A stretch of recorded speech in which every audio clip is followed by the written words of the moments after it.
दोस्तों, पाकिस्तान के जेनजीज भी अब जाग उठे हैं। जी हाँ, नेपाल की तरह ही पाकिस्तान के जेनजीज भी सड़कों पर उतर आए हैं। खबर ये है कि नेपाल में जल्द ही शाहबाज सरकार गिर सकती है, नेपाल की तरह बगावत हो सकती है। जेनजीज का मोर्चा एक नए बदलाव की तरफ बढ़ता हुआ नजर आ रहा है। पाकिस्तान से इस वक्त की बहुत बड़ी खबर आ रही है।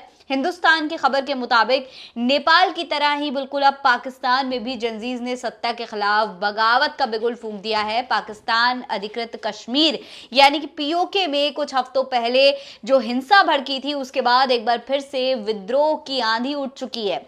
इस दफा कमान संभाली है युवा छात्रों ने, यानी कि जेनजीज ने, जो कि शिक्षा सुधारों के बहाने बढ़ती ट्यूशन फीस और नई मूल्यांकन व्यवस्था के खिलाफ सड़कों पर उतरे हुए हैं। शुरुआत में शांतिपूर्ण ढंग से ये पूरा प्रदर्शन चल रहा था। फीस वृद्धि के खिलाफ प्रदर्शन शुरू हुआ था और ये आंदोलन अब बढ़ता चला जा रहा है। जनता सड़कों पर उतर रही है, युवा सड़कों पर उतर रहे हैं। जिस तरीके से फीस वसूली हो रही है उसके खिलाफ सड़कों पर उतरे हैं। शहबाज शरीफ की सरकार के खिलाफ, उनकी व्यवस्था के खिलाफ बहुत बड़ा संघर्ष यहाँ के युवा दोस्तों करते हुए नजर आ रहे हैं। देखिए, इस पूरे आंदोलन की कई सारी मांगे हैं। दरअसल बताया जा रहा है कि छात्रों की नाराजगी नई शैक्षिक सत्र में मैट्रिक और इंटर स्तर पर लागू ई मार्किंग प्रणाली से है। 30 अक्टूबर को 6 महीने की देरी से इंटरमीडिएट फर्स्ट ईयर के रिजल्ट घोषित हुए, लेकिन छात्रों में हाहाकार मच गया। उन्होंने अप्रत्याशित रूप से कम नंबर मिलने की शिकायत की और जिम्मेदार ठहराया गया ई मार्किंग सिस्टम को। स्थानीय रिपोर्टर्स के मुताबिक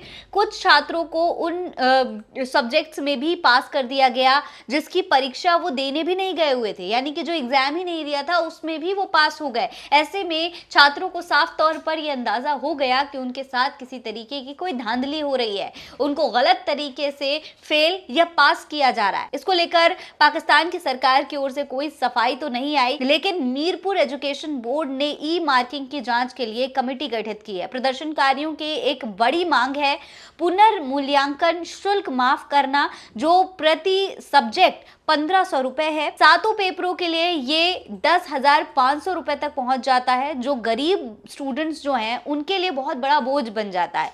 ये जो पूरा मामला है ये लाहौर जैसे पाकिस्तानी शहरों तक पहुंच चुका है, जहां इंटर के छात्रों ने पिछले महीने लाहौर प्रेस क्लब के बाहर धरना दिया था। आंदोलन को मजबूती दे रहे संयुक्त आवामी एक्शन कमेटी, जो कि अक्टूबर की हिंसक घटनाओं में सबसे आगे थी, उसने इस पूरे आंदोलन को जो है लीड किया। अब ये पूरा आंदोलन दोस्तों बढ़ता हुआ नजर आ रहा है। हालांकि ये नया विवाद पूरी तरीके से अलग है। पिछला आंदोलन राजनीतिक दलों का था, लेकिन अब जेनजीज ने बागडोर संभाल ली। अभी का जो मौजूदा स्थिति है वो बहुत ही ज्यादा संवेदनशील है, क्योंकि पाकिस्तान में युवाओं के नेतृत्व के भड़के विरोध ने केपी शर्मा ओली की सरकार को उखाड़ दिया था, जिसका असर अब ये तमाम जो जेनजीज हैं उनमें भी नजर आ रहा है। तमाम जेनजीज में एक उत्साह है। नेपाल में जो आंदोलन हुआ उसके बाद से तमाम जो देशों के जेनजीज हैं वो उससे प्रेरणा लेते हुए नजर आ रहे हैं।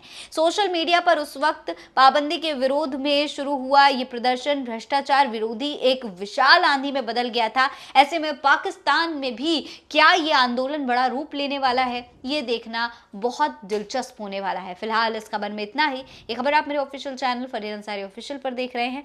जय हिंद, जय भारत।